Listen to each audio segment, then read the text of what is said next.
दोस्तों, जब हम इथेरियम की बात करते हैं तो हम एक लेयर वन ब्लॉकचेन की बात कर रहे होते हैं। इथेरियम सिक्योर और डिसेंट्रलाइज है, लेकिन जब नेटवर्क पर बहुत ज़्यादा ट्रांजैक्शन आती हैं तो कंपटीशन की वजह से ट्रांजैक्शन फीस और प्रोसेसिंग कॉस्ट दोनों बढ़ सकती हैं जी। इसी प्रॉब्लम को सॉल्व करने के लिए लेयर टू सॉल्यूशन डेवलप किए गए। एग्जाम्पल आपकी स्क्रीन के सामने आप देख सकते हैं कि ये है जी टॉप लेयर टू प्रोजेक्ट, जिसके अंदर से आर्बिट्रम बहुत ज़्यादा फेमस है। तो इसके ऊपर आज बात करेंगे जी हम। हमारे किसी सब्सक्राइबर ने कहा था कि इसके ऊपर वीडियो बनाइए, तो हमने चाहा चलिए जी, हमारी भी कुछ नॉलेज के अंदर इजाफा होगा और आपके लिए ये वीडियो बहुत ही ज़्यादा इंपॉर्टेंट होने वाली है, क्योंकि बहुत से ऐसे कॉन्सेप्ट हैं जो आज पहली बार आप सुनेंगे और आपको पता भी नहीं होगा कितना एक वास्ट ये एक स्कोप है जिसके अंदर लेयर टू आज बहुत ज़रूरी हो गया। क्यों लेयर टू की ज़रूरत पड़ी, तो सारी चीज़ों को डिस्कस करेंगे जिस वीडियो के अंदर। तो वीडियो बहुत ही ज़्यादा इंपॉर्टेंट होने वाली है। क्या वजह थी कि लेयर टू प्रोजेक्ट बनाए गए? अगर सिंपल लैंग्वेज में अगर हम समझें तो इथेरियम क्या है जी, एक मेन हाईवे है, नॉर्मल हाईवे है जिसको मोस्टली लोग यूज़ करते हैं। लेकिन एक्सप्रेस हाईवे क्या होता है, उसके ऊपर आपको टोल टैक्स देना पड़ता है। तो इथेरियम क्या है जी, एक मेन हाईवे है, और लेयर टू क्या है जी, एक्सप्रेस हाईवे है, जिसके ऊपर आपने एक एंट्री कर दी। जहां पर आपको एग्जिट करना है उससे पहले आप एग्जिट नहीं करते, यानी कि सोर्स टू डेस्टिनेशन विदाउट किसी ऑब्स्टेकल के आप बहुत तेज़ी से करते हैं जी मूव। समझ में आ गया जी। अब लेयर टू जितने भी प्रोजेक्ट हैं, ठीक है, तो उनका ऑब्जेक्टिव है कि इथेरियम के ऊपर ट्रांजैक्शन प्रोसेसिंग को ज़्यादा एफिशिएंट और स्केलेबल बनाना। अब लेयर टू की जो ज़रूरत पड़ती है आपको इथेरियम पे, आप कोई भी ट्रांजैक्शन अगर आप एग्जीक्यूट करना चाहते हैं तो आपके पास इथेरियम होगा, ठीक है। इथेरियम से आप शिबा इनू के टोकन को बाई करना चाहते हैं या यूनिस्वैप के ऊपर आप ट्रेडिंग करना चाहते हैं, तो क्या होगा जी, नॉर्मल आपने इथेरियम दिए, उसके बदले में आप USDC बाई करना चाहते हैं या शिबा इनू बाई करना चाहते हैं, XYZ जो प्योरली इथेरियम की ब्लॉकचेन के ऊपर बने हुए टोकन है जी डायरेक्टली। इसमें क्या होता है, एक तो ट्रांजैक्शन स्लो होती है, पहली बात। दूसरा, ट्रांजैक्शन कॉस्टली होती है, दूसरी बात। और अगर ट्रांजैक्शन पे कंजेस्शन बहुत ज़्यादा हो तो जो नेटवर्क फीस जिसको हम कहते हैं, ट्रांजैक्शन फीस कहते हैं, वो बढ़ जाती है जी। अब तो बहुत सस्ती हो गई है। जब स्टार्टिंग में जब इथेरियम को डेवलप किया गया तो $50 की, $80 की नेटवर्क फीस लगती। जो सबसे ज़्यादा नेटवर्क फीस देता था उसकी ट्रांजैक्शन पहले एग्जीक्यूट हो जाती थी और ब्लॉक के अंदर एंटर हो जाती थी और उसकी ट्रांजैक्शन एग्जीक्यूट होके उसके पास उसका माल आ जाता था। बट जैसे जैसे कंजेशन बढ़ता गया, इथेरियम पॉपुलर होता गया, अब कंजेशन तो बहुत ज़्यादा हो गया। तो उस कंजेशन को, जो ट्रैफिक इतना ज़्यादा आ रहा था जिसको कंट्रोल नहीं कर पा रहा था, जो सिक्योरिटी थी, ठीक है, डिसेंट्रलाइजेशन भी था, लेकिन स्केलेबल नहीं था जी। और उस स्केलेबल को प्रोवाइड करने के लिए लेयर टू प्रोजेक्ट आप देख सकते हैं कि बनाए गए। पॉलीगॉन, ठीक है, कौन नहीं जानता जी, मैटिक जिसको हम कहते थे जी, बनाया गया, इथेरियम के लिए काम करता था जी। तो लेयर टू कहते हैं जी इन सबको। सबको क्या कहते हैं जी, लेयर टू। तो अब मान लीजिए कोई भी बंदा, इथेरियम पर तो ट्रांजैक्शन करना हो गया जी कॉस्टली, लेकिन उसको करना है जी काम, ठीक है। तो अब वो क्या करेगा जी, आर्बिट्रम के ऊपर उसको आना है, ठीक है। कहाँ पर आना है जी, आर्बिट्रम के ऊपर उसको आना है, इथेरियम से आर्बिट्रम पे। तो एक ब्रिज का कॉन्सेप्ट यूज़ होता है जी। किसका यूज़ होता है जी, कॉन्सेप्ट ब्रिज। ब्रिज के ज़रिए से आप एंट्री करते हैं। आपने इथेरियम लिए, ब्रिज के ऊपर लगाए, पार्क किए, ठीक है, यानी कि आपने एंट्री करी। आप समझ लीजिए कि आप टोल दे रहे हैं जी आपको, ठीक है जी। आपने उसको दिया कि हाँ जी, अब आप इस एक्सप्रेस वे पे जा सकते हैं जी, आपके पैसे हमारे पास रख गए, ठीक है। अब आपको उसी के बदले में उतनी ही वैल्यू के आपको रैप्ड उस पर्टिकुलर ब्लॉकचेन के नेटिव टोकन आपको मिल जाएंगे, ठीक है। आर्बिट्रम पे जा रहे हैं, ठीक है, तो आपको इथेरियम मिल गया जी, वो इथेरियम जो आर्बिट्रम पे काम करेगा। अब आपने एंट्री कर दी जी, अब आपने एंट्री कर दी। अब आप कह रहे हैं कि भैया वहाँ तो मैं ख़रीद नहीं पा रहा था जी इथेरियम, ठीक है, USDC से, अब मैं यहाँ पर ख़रीदूँगा जी। कहाँ पर जी, आर्बिट्रम के नेटवर्क के ऊपर। अब जैसे ही अब आर्बिट्रम के नेटवर्क के अंदर गए तो ये सारी चीज़ों आपको इथेरियम पे मिल रही जी। यूनिस्वैप वो आर्बिट्रम के ऊपर आ गया, ठीक है। ये सारे सेशन आपको जो वहाँ पर देखने को मिल रहे थे, यूएसडीसी आपको मिल रही थी, रॉबिनहुड पे आपको काम करना था, ठीक है, और अदर एक्सचेंज के ऊपर आपको ट्रेडिंग करनी थी, लैंडिंग, ठीक है, बोरोइंग, सारी चीज़ें, ठीक है, वो अब आप कर रहे हैं जी आर्बिट्रम के ऊपर। तो सारी ट्रांजेक्शन लेयर 2 नेटवर्क पर सबमिट होती हैं, ठीक है। आप कोई भी टोकन को बाई करना चाहते हैं, ठीक है, तो इथेरियम के मेन नेट के ऊपर नहीं, अब ये आपके उस लोकल लेयर 2 के एनवायरनमेंट के अंदर आपकी सारी ट्रांजेक्शन होंगी जी एग्जीक्यूट। अब ऐसी जैसे आपने एंट्री करी, ऐसी न जाने कितने लोग उसके अंदर एंट्री करते हैं जी, ब्रिज के माध्यम से एंट्री कर लीजिए, ठीक है। अब एक टर्म यूज होती है जी सीक्वेंसर, यानी कि जो सीक्वेंस लगाता, आप टिकट काउंटर के ऊपर गए, आप टिकट बाई करना चाहते हैं जी ट्रेन का, तो क्या होता है, सारे घुस जाएंगे जी टिकट काउंटर के पास, नहीं, सीक्वेंस के अंदर आपको एक लाइन लगानी पड़ेगी, आपको एक क्यू लगानी पड़ेगी। जो बंदा आगे होगा वो पैसे देगा, पैसे देने के बाद उसको टिकट मिल जाएगा, वहाँ से निकल जाएगा। सो ऐसी क्या हो, सीक्वेंसिंग हो गई। तो ऐसे क्या होता है जी, आप आर्बिट्रम के ऊपर गए, एक बंदा और आया जी, वो भी घुस गया, वो आया, तो कई हज़ारों आप देख सकते हैं कि ट्रांजेक्शन एग्जीक्यूट होने लगती है। कोई शिबा बाई कर रहा है, कोई यूनिस्वैप के ऊपर ट्रांजेक्शन कर रहा है। तो उन सब ट्रांजेक्शन को सीक्वेंस में लगाना और ऑर्डर के अंदर लगाना, कौन पहले आएगा, किसकी ट्रांजेक्शन एग्जीक्यूट होगी, तो ये सीक्वेंसर काम करता है। सीक्वेंसर क्या है जी, एक इंफ्रास्ट्रक्चर है जी, कंप्यूटर का इंफ्रास्ट्रक्चर है जिसके अंदर सॉफ्टवेयर है, हार्डवेयर है, ठीक है, सारे काम हो रहे हैं, ठीक है। तो ये ट्रांजेक्शन ट्रैफिक कंट्रोलर होता है जी, ठीक है। इसको आसान भाषा में कुछ इस तरीके से समझ सकते हैं, जैसे ट्रैफिक कंट्रोलर डिसाइड करता है कि व्हीकल किस ऑर्डर में मूव करेंगे, वैसे ही सीक्वेंसर क्या होता है जी, लेयर 2 ट्रांजेक्शन को ऑर्गेनाइज और ऑर्डर करता है जी। इंपॉर्टेंट पॉइंट क्या है जी, सीक्वेंसर कोई स्पेशल फिजिकल मशीन हो ऐसा कुछ ज़रूरी नहीं है, ये एक प्राइमरीली एक सॉफ्टवेयर होता है जी, ठीक है, एक इंफ्रास्ट्रक्चर है जो कंप्यूटर सर्वर पर रन होता है जी। ब्रिज एंट्री कर लीजिए आपने, ठीक है, ट्रांजेक्शन आने लगी, सीक्वेंसर क्या हुआ, उन ट्रांजेक्शन को अरेंज करने लगा और उनको प्रोसेस करना स्टार्ट कर दे रहे, भाई ये कैसे काम के क्या करने हैं जी, किसका क्या काम करना है। तो सीक्वेंसर डिसाइड करेगा, ऑर्डर लगाएगा और उसके बाद क्या होगा जी, ट्रांजेक्शन एग्जीक्यूट होना हो जाएंगी जी स्टार्ट। अब जो भी ट्रांजेक्शन एग्जीक्यूट हो रही हैं, क्या वो वैलिड हैं, स्मार्ट कॉन्ट्रैक्ट क्या कर रहा है जी इस पार्टिकुलर इंस्ट्रक्शन के अंदर, बैलेंस इस बंदे के पास है भी या नहीं है, ठीक है। तो ये सारी चीज़ें क्या होती हैं, एग्जीक्यूट होती हैं। अब नेक्स्ट कॉन्सेप्ट आता है जी बैचेस, ठीक है जी। सीक्वेंसर, अब सारी चीज़ें चल रही हैं, बैच का कॉन्सेप्ट निकल कर सामने आता है।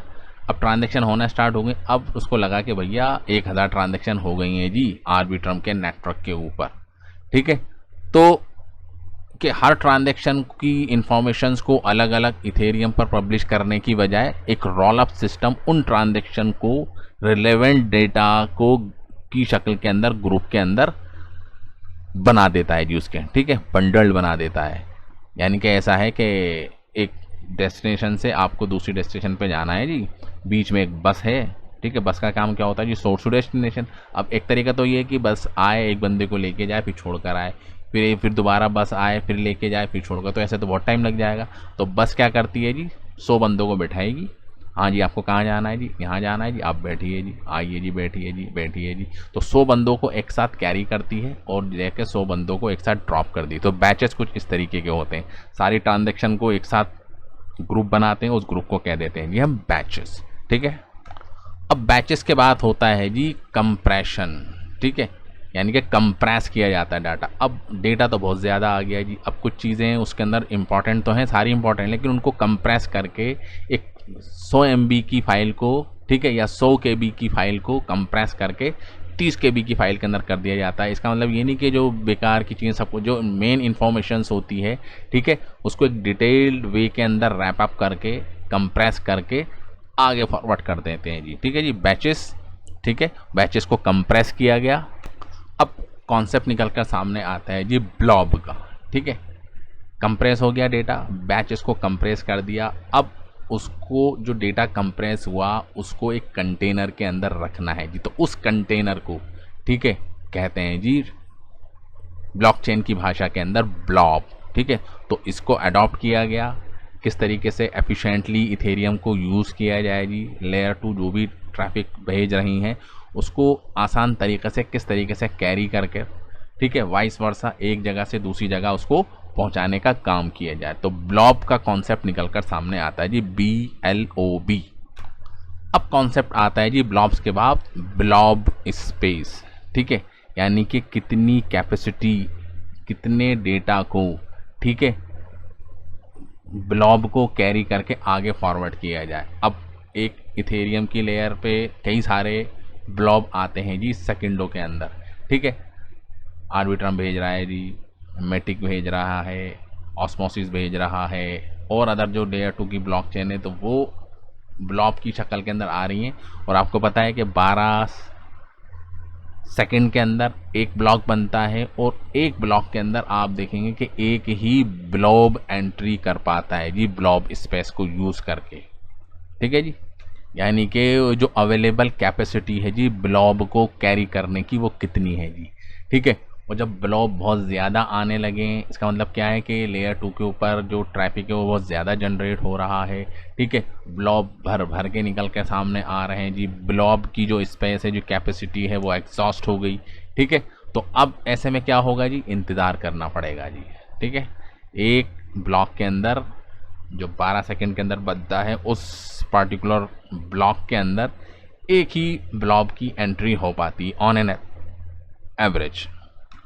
अब यहाँ पर भी क्या होता है भैया, बहुत ज़्यादा ब्लॉब निकल कर आमने आने लगे तो अब कंपटीशन हो जाता है जी, जो ब्लॉब ज़्यादा ट्रांजैक्शन फीस देगा उस ब्लॉब को जल्दी से एग्जीक्यूट कर दिया जाएगा जी। तो अब जब ट्रांजैक्शन ब्लॉब स्पेस के ज़रिए से इथेरियम के पास आ गई तो अब क्या वो दोबारा से सारी ट्रांजैक्शन एग्जीक्यूट करेगा जो लेयर 2 के ऊपर हुई थी जी? नहीं, बिल्कुल भी नहीं करेगा। वो सारी ट्रांजैक्शन लेयर 2 के ऊपर हो गई, ठीक है। अब वो तो सिर्फ उस एंट्री को वैलिडेट करेगा और मान लेगा कि भैया ये जो ट्रांजैक्शन आई हैं पीछे से ये सारी ओके हैं, ठीक है। रोल अप टेक्निक जिसको हम कहते हैं जी, सारी ओके हैं जी। ऑप्टिमिज्म, ठीक है, इसके ऊपर काम करता है जी आर्बिट ऑप्टिमिज्म,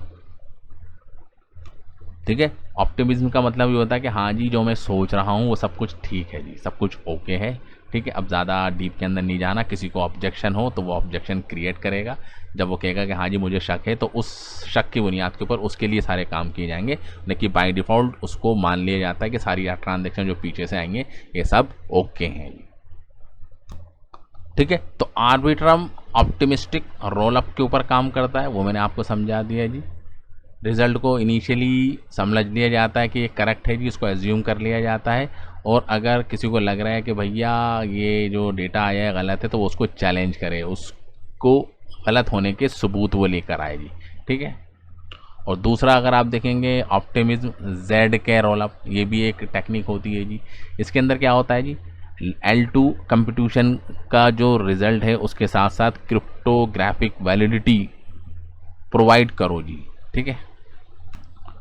उसके अंदर क्या होता है जी, सेकंड जो कॉन्सेप्ट होता है जेड के रोल अप के अंदर के ऑटोमेटिकली सारे प्रूफ के साथ, वैलिड प्रूफ के साथ सारी चीज़ें सबमिट कर दी जाती हैं जी उस पार्टिकुलर ब्लॉक के अंदर, बैचेस के अंदर, कि हाँ जी अब सब कुछ ठीक है जी, आपको कुछ करने की ज़रूरत नहीं है, रिजल्ट हमने उसके अंदर अटैच कर दिया है जी। क्योंकि ये सारे काम तो लेयर 2 के ऊपर हो गए। अब भैया लेयर 2 पर सारी ट्रांजेक्शन वैलिड होंगी जब तो आगे फॉरवर्ड की जाएंगी जी, ठीक है। तो वो सारे काम हो रहे हैं जी, उसको तो सिर्फ एंट्री करनी है जी, सेटलमेंट करना है जी उन सब ट्रांजेक्शन्स को, ठीक है। तो ये फ्लो है जो आपको समझना है जी, ट्रांजेक्शन कहाँ से आती है, कौन ऑर्डर करता है, कहाँ एग्जीक्यूट होती है, कैसे ग्रुप के अंदर उनको कंबाइन किया जाता है, डेटा कैसे पब्लिश होता है, इथेरियम का रोल क्या होता है जी, ठीक है। तो ब्रिज के ज़रिए से एंट्री करी, घूमे घामे लेयर 2 के ऊपर काम करा, जब काम सारे निपटा दिए, ठीक है, ट्रांजेक्शन हो गई, ठीक है। तो अब जब उस एग्ज़िट करेगा तो बंदा ब्रिज के माध्यम से ही एग्ज़िट करेगा। अब इस दौरान अगर उसने कोई भी टोकन ख़रीद लिया जी, ठीक है, उसने इथेरियम के नेटवर्क के ऊपर शिबा इनू ख़रीद लिए जी जाके, ठीक है।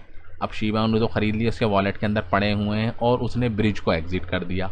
तो अब जो उसके शिबा इनू पड़े हुए जी वॉलेट के अंदर, अब वो चाहता है कि मैं उसको ट्रांसफ़र कर दूँ जी इथेरियम की ब्लॉकचेन के ऊपर सीधे ERC, तो होगा ही नहीं ट्रांसफ़र, क्योंकि वो आर्बिट्रम के नेटवर्क के ऊपर है। पहले उसको ब्रिज करना पड़ेगा जी, उन सारे शिबा को लेकर आना पड़ेगा जी ब्रिज के ऊपर, ब्रिज के ऊपर उन शिबा को कन्वर्ट करना पड़ेगा जी इथेरियम वाले शिबा के ऊपर, ठीक है। उसके अंदर आपकी नेटवर्क फीस लगेगी, तब जाके वो निकल कर सामने आएंगे डायरेक्टली, ठीक है। आपको नहीं करने दिया जाएगा। तो कुछ बेसिक सी चीज़ें हैं, ठीक है। एक फ्लो मैंने आपको बताया, बाकी तो ब्लॉकचेन तो बहुत ही ज़्यादा कॉम्प्लिकेटेड हो जाती है जी, क्या प्रोसेस होता है जी, ठीक है। वो चीज़ें समझने की ज़रूरत नहीं है जी। एक जनरल ओवरव्यू कि हाँ जी लेयर 2 किस तरीके से काम करती हैं, इतने सारे लेयर 2 के प्रोजेक्ट हैं, कितनी वैल्यू लॉक हो रही है, देख रहे हैं ना आप कि लिक्विडिटी लॉक्ड, यही तो होती है कि हाँ जी कितने बंदे उस पार्टिकुलर ब्रिज के ज़रिए से उसके अंदर एंट्री करके गए, वहाँ पर वो काम करते हैं जी। डिसेंट्रलाइज ऐप्स बनाते हैं, हर काम तो इथेरियम पे होगा नहीं, उसकी लिमिट है जी, ठीक है। स्पीड कम है जी, स्पीड को ज़्यादा करने के लिए सारी डिफरेंट लेयर 2 को यूज़ करते हैं। जब सारे काम करने होते हैं, फाइनल सेटलमेंट करना होता है, तो सीक्वेंसर सारे काम कर देता है जी। वो मैंने आपको सब समझा दिया, ठीक है। अभी आप देख सकते हैं कि रॉबिनहुड की चेन आ गई है जी, ज़बरदस्त तरीके से कर रही है जी काम, अपने आप में 544 मिलियन डॉलर की वैल्यू के बराबर। इसमें भी आप देख सकते हैं कि सारा अमाउंट हो गया है जी लॉक, सिर्फ थोड़े से ही दिन के अंदर, 1 महीना ये भी नहीं हुआ इसको भी। देख रहे हैं आप 4 जुलाई 3 जुलाई को लॉन्च होता है और कितनी तेज़ी से इसकी वैल्यू बढ़ रही है जी, ठीक है। तो वीडियो ज़्यादा लंबा हो गया, लेकिन समझाना ज़रूरी था जी कि किस तरीके से लेयर 2 जो आज हेल्पर हैं जी इथेरियम के लिए काम करते हैं जी, ठीक है। इथेरियम बॉस बन के बैठा रहा है, उसने मैनेजर लगा दिए जी कुछ, हाँ जी मैनेजर, ठीक, आप काम करिए और रिपोर्टिंग मुझको कीजिए जी क्या हो रहा है जी। मैनेजर ये नहीं कि हर एम्प्लॉयज़ के बैके जाएगा, काम कराएगा, भैया ये करना है, वो सारी इंस्ट्रक्शन मैनेजर को दे दी, मैनेजर ने जाके काम कराया, मैनेजर को एम्प्लॉयज़ ने रिपोर्टिंग करी और मैनेजर ने आके बॉस को सारी इन्फॉर्मेशन दे दी कि ये काम हुआ है जी आज पूरे दिन के अंदर ओवरऑल, ठीक है, समरी के फॉर्म के अंदर। अब उसको ज़रूरत नहीं है कि हाँ जी ठीक है जी, अब मैनेजर ने जो कह दिया उसने उसकी बात को मान लिया, समझ में आ गया। तो thank you very much for this video, जय हिंद।